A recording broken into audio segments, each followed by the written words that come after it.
Thank you, Mr. Speaker. Mr. Speaker, climate change is a reality and poses a significant challenge for this province. Alberta Liberals believe government needs to act in good faith to reduce Alberta's carbon footprint. To the Minister of the Environment. The Minister's federal counterpart just came out with a target of 17% reduction by 2020. How is Alberta going to participate in Canada's meeting those targets? The Honourable Minister.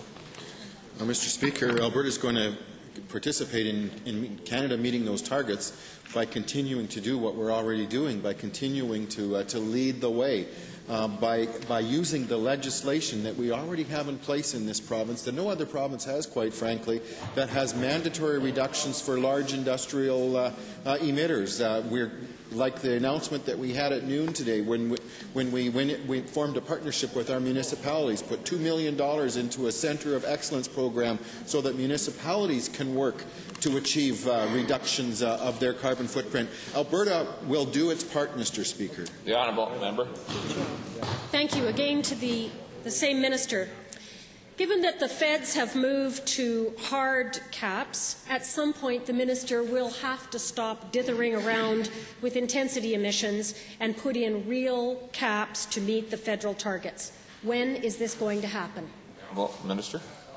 Mr. Speaker, the issue of hard caps versus intensity caps is something that is often the subject of much debate. But I remind the member that whether it's intensity or whether it's hard caps, the fact of the matter is that the legislation that we have in Alberta requires real reductions of CO2 on the part of industry.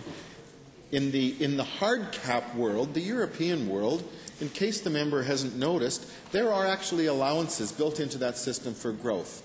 And so whether you call it intensity or whether you call it hard cap, the fact of the matter is you have to allow for growth. That's what our system does. The Honourable Member. Thank you, Mr. Speaker. To the same minister.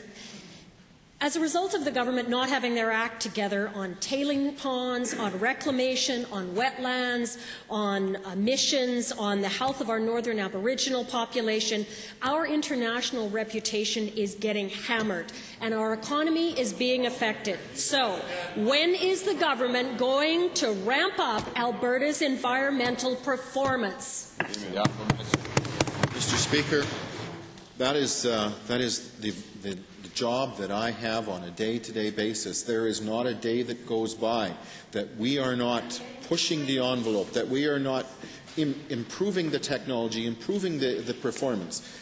That being said, Mr. Speaker, let's not overlook the tremendous amount of work that's already in place. This is the most highly regulated industry in all of the world. That, Mr. Speaker, can improve and will improve, and it will do it under the stewardship of this government.